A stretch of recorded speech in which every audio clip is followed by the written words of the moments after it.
Hi everyone, this is Claudine Helmuth and I am here today to show you how to set up an SVG file to print and cut in the Silhouette Studio Designer Edition software. I'm also going to be showing you how to place text so that you can make your own monogram initial or add any text that you like to any SVG file so it will print but not cut. So this way you can add text to invites, to boxes, all different kinds of things. I've got my printable kits and many of them have text added features. So this way you can use those features with those SVG files.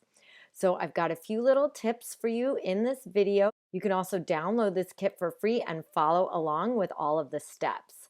To get started, I'm here in the Silhouette Studio Designer Edition version 3 software.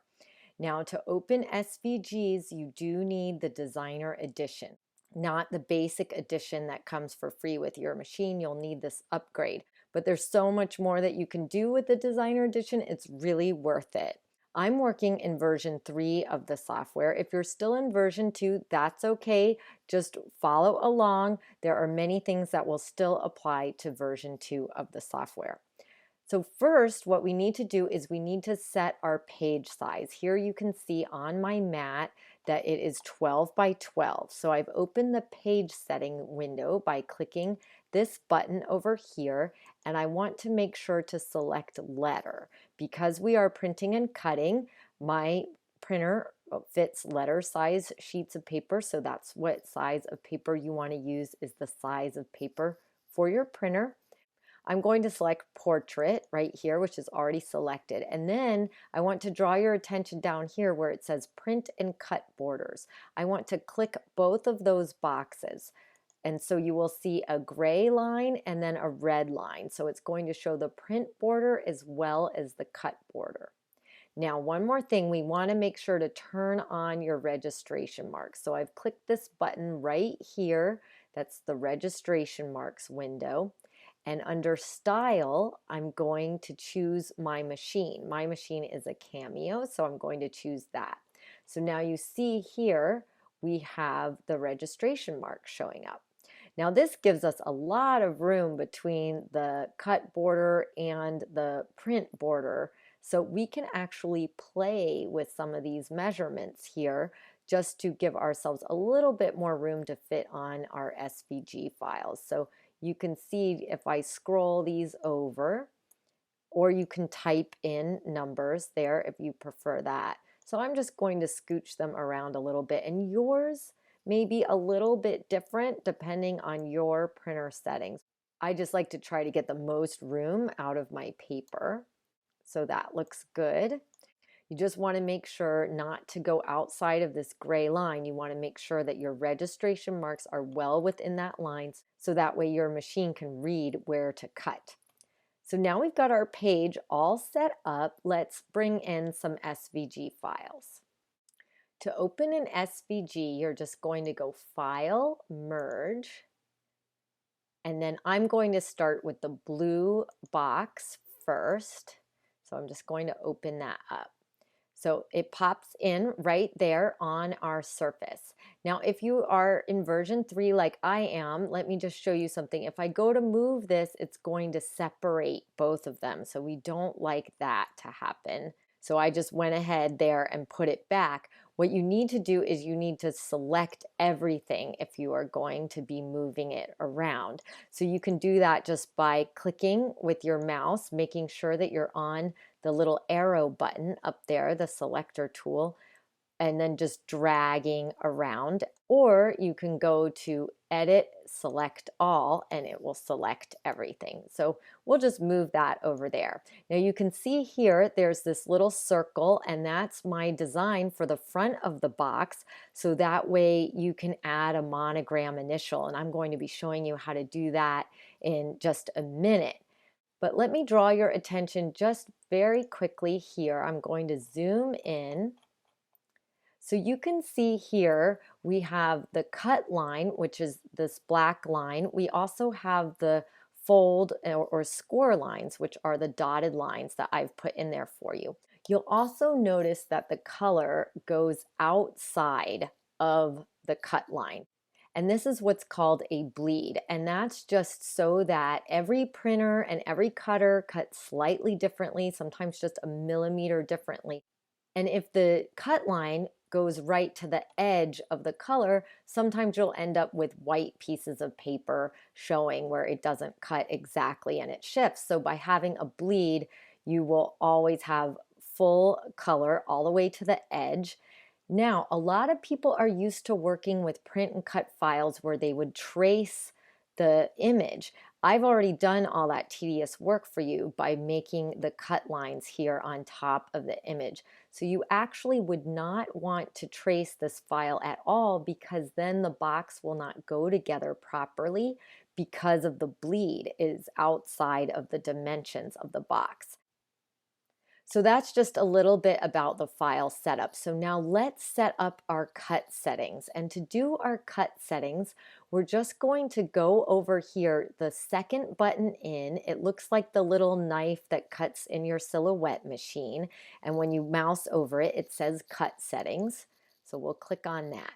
Now there's a couple of different ways that you can adjust the cut settings in version 3 of the software. I'm going to start with standard mode because that will also work for if you are still using version 2 of the software. If you are using version 2 of the software, you will need to ungroup your file first. But for version 3, don't worry about that. Just make sure everything is selected. So you can go Edit, Select All. So everything is selected. I've clicked over here, I'm in standard mode, and then I'm just going to click cut. So now you see all of the red lines showing, and that's everywhere that is going to cut. But you may notice there is this outside box that is also going to cut. Now that's not going to hurt our file or anything, but I don't want my machine having to do extra cuts unless it's necessary. So let's turn off that. So what we're going to do is just click it once, make sure not to move it at all, and then just go over here and click no cut. So now you can see that red box went away. So now it's all ready to cut that way. That looks wonderful. Now let me show you the advanced method. Just for those of you that are in version 3 that would maybe like to experiment with this, I'll just show you very quickly. So to do the advanced, I would just click advanced. And then what shows up here are all the layers. So you can see we've got a layer here that says image, one that says cuts, and one that says fold. Now these are the layers that I created in my Illustrator file when I made the SVG. So all we want to do under this is just uncheck image. So that is the image border you can see here around that is making that extra cut line. So if we just uncheck that, now we've got our cuts all ready to go. It's only going to cut out the box shape as well as the folds. So that was pretty easy.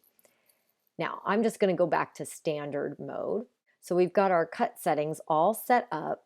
Now let's add a monogram initial to this. Before we do that, we want to lock down this file so that way it's not going to be moving around while we're adding text on top. So I'm just going to open up my layers palette, and you can do that one of two ways. You can click down here in the lower corner, there's a little layers button, or you can go to edit layers, and you can see here all the layers. Now I'm just going to press the lock button next to image cuts and folds. So everything is locked down there. So then that way it's not going to move around while I'm adding text to it. I'm going to go back to my page settings window. You see when you're in cut settings, your image is a little bit grayed out, but I'm going to go back here to page settings just so that my image is at full color. So we are ready to add text, and I'm going to show you how to add no cut text. So this way you could add no cut text to any of your SVG files. This way you can do invitations, you can do table setting cards. A lot of my SVG and printable kit files have extra text options in them, and this way you can add text to your files that does not also cut. What we want to do is click this text button over here on the left. It's the letter A with a little line next to it. And I'm just going to click on my file. I'm going to type B for boy, and then I'm going to click away. Then I'm going to click back on it so that I can move it. You can also highlight your text over here in the layers palette just by clicking text. So anytime you need to select it. In our text style window, which pops up as soon as we select the text, you can see here the text style window is open.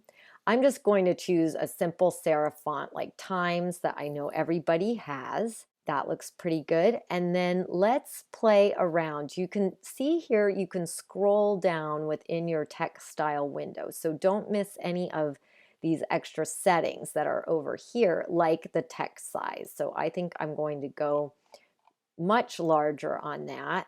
144 looks a little bit too big, so I'm actually going to type in 130 and press enter. And then I'm just going to move that. That looks pretty good actually for size. Now you could do a whole bunch of these boxes, all with a different letter on the front, and then display them at your party so that they're spelling out a word or something like that. You could really have fun with it. So now let's add some color to our text. And to do that, we are going to go up here to the fill color window. That's this little paint bucket. And you can use this eyedropper tool to select a color right from your SVG file, which is what I like to do. And now if you notice here, I'm just going to zoom in. There's a red line around the letter B, and that is the stroke. And to get rid of that, we want to go to the line color window, which is right here. It's got a lot of little lines in it, and they're all different colors. To turn that off, you want to first make sure that your text is selected, and then click this grid button, which means no stroke. And there you can see, now it went away. As a last step, we need to tell our machine not to cut this letter because we just want it to print. We don't want it to cut out. It might also look really cute if you just had it cut out. But for today's purposes, we don't want it to cut. So I'm going to go back to my cut settings window. And you can see here that the letter B is now got red cut lines around it. So all I'm going to do is make sure that that's selected, and then I'm going to click no cut. So you'll see when I zoom out, all the areas with the red lines are what's going to cut. And then our letter B, it's not going to cut. So this is a very easy way to add text to your SVG files, and you just want to tell your machine not to cut it. I'm going to unlock all of these layers, and then I'm going to select it, and I'm going to rotate my image so that way I can fit another box on here. So to do that, you just want to select everything. So draw a square around it, and then choose this little rotate button, which is a circle shaped arrow. And then I just want to rotate that 90 degrees so that it's on its side. That looks great. And then I can just move that up here, and now it's ready to bring in another file. So now that I've got the blue box on my page, I'm going to follow all of the same steps and bring in the pink box. But before I do that, I want to make sure to lock down all of the blue box layers. So over here on the right in the layers palette, I've just clicked the lock so that way it won't move around when I'm selecting the pink box. And then we want to press this plus sign to add another layer. Our pink box will go here on this other layer. And you can also name your layers. So I could click here, just double click and type in pink box. So that way it makes it easier to tell than layer 5 or numbered layers. And then I'm going to highlight that and just go File, Merge, and choose the pink box. And you will see that jumps in there all together, so it will make it easy to select. And just scooch it down here out of the way from the blue box. And the rest of working with this is exactly the same as with the blue box. I'm going to go to my cut settings window, So I'm going to make sure that all of my layers are locked down except for the top one that says pink box. Otherwise, when we add our text to it, it will also automatically lock. So you don't want to click that one. And I'm just going to click my type tool. And then we're going to go over here to our type tool and we're just going to click once and I'm going to type the letter G. And you may notice you're not seeing anything. So if this happens to you, don't worry. I'm going to click away and then I'm going to click back on my text to select it. And then what I'm going to do is I'm going to go to the fill color window. I'm going to choose the eyedropper and I'm going to choose a color from my SVG file.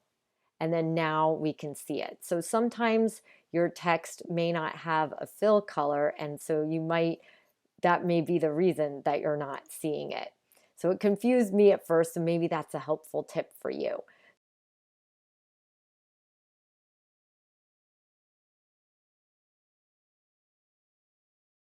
Now, one thing we want to make sure is that our letter G is also not set to cut. So we're going to go back to our cut settings window. And yes, our letter G is highlighted. So I'm going to click that and click no cut. So now we've got the fronts of both of our boxes all completed. We are ready to print and cut.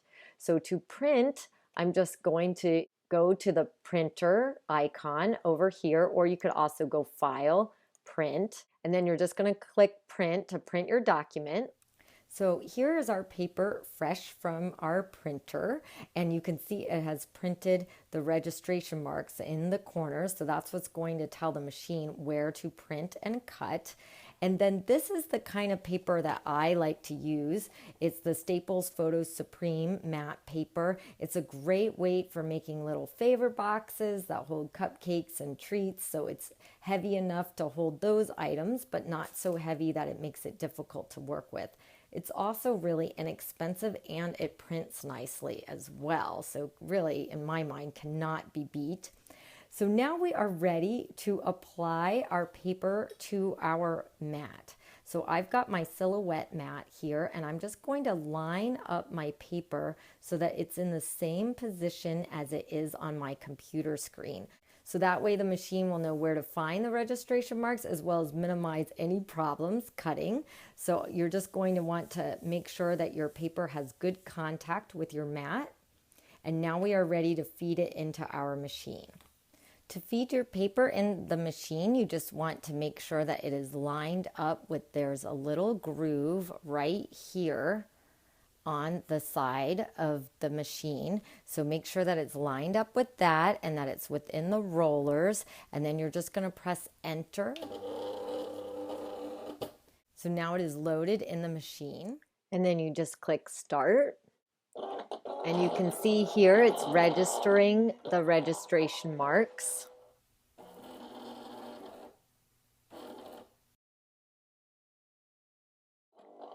And then it's going to go straight to cutting.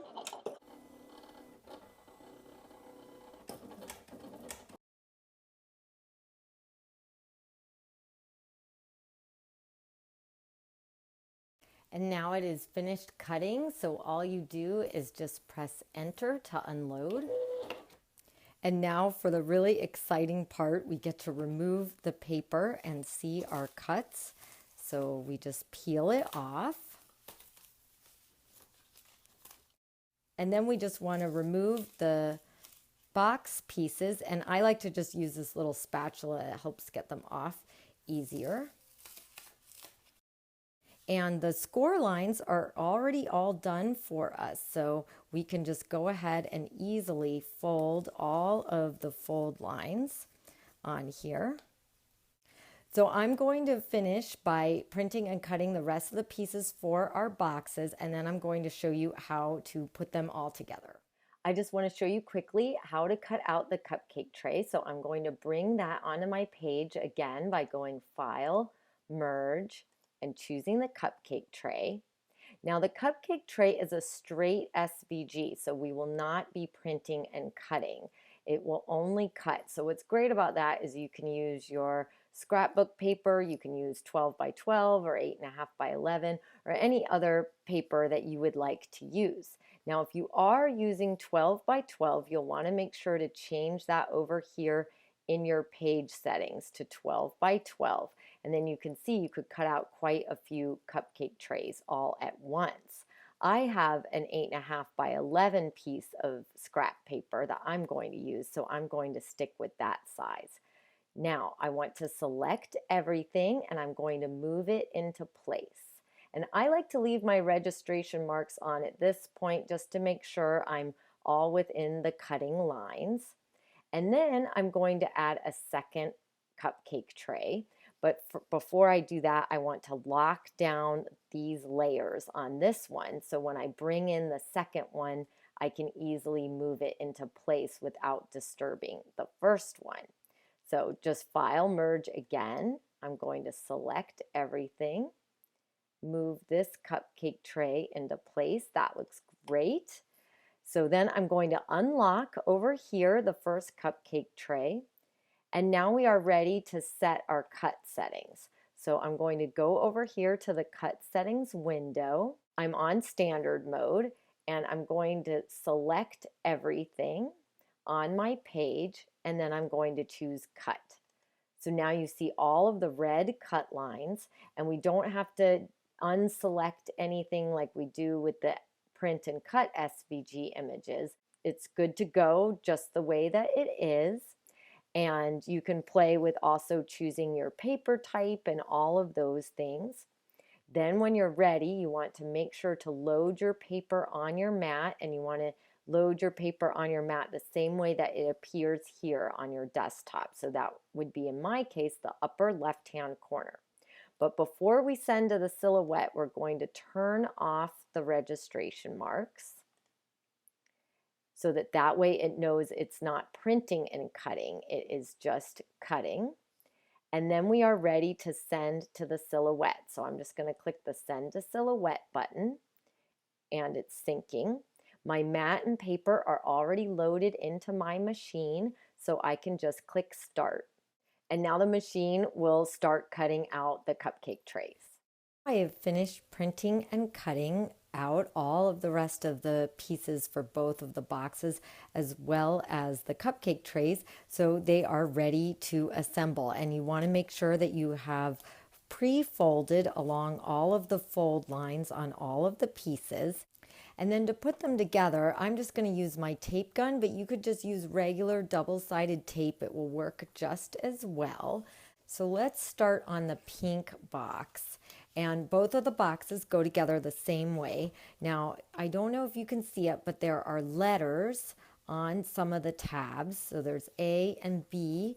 And then on this piece, there is C, E, and D. And the tape will only go on the lettered tabs, not on the tabs that do not have letters. So there are 3 tabs that do not have letters, and that's those ones. So all we're going to do is just apply the tape. There we go. And then you are going to take tab D and place it even so that the fold is even with this side of the box. And this is the same no matter which color box you are making. And then just press it to secure. So now we have one big piece. And then we're going to take tab B and secure it to this side. And we're going to take tab A and secure it to this side. Just press into place. And I'm going to fold tabs C and E in. And then just fold it up and secure. And repeat with the other side. There we go. So now we have our cute little box, and this would be great just for even little treats or favors or small toys and gifts, but I think it's even cuter when it's a cupcake holder. So let's make the mini cupcake holder. Now these boxes will only fit mini cupcakes for just a little tiny treat. And for the cupcake tray, you are just going to apply tape to all of these little tabs here and then secure the tab to the opposite side. It's pretty easy. There we go. And then you can open up your box and place your little cupcake tray inside. And now it is ready for a little mini cupcake. You can just place that in there. And there you've got your little cupcake inside, and then you can just fold your lid closed. And I've gone ahead and finished the other box as well. So now you have a super cute little sweet treat box. You can download this for free at the link below. And think of all of the great uses that you can use them for. Mother's Day, Father's Day, girl's birthday, boy's birthday. You could even do a gender reveal party where people are guessing whether it's a boy or a girl. Really, so many different ideas, and even just for a nice little sweet treat for a friend or a special someone. So I really hope that you enjoy this little freebie box kit. I'd love to hear from you, what you're using them for, how you've enjoyed it. Send me a little message or comment in the video below.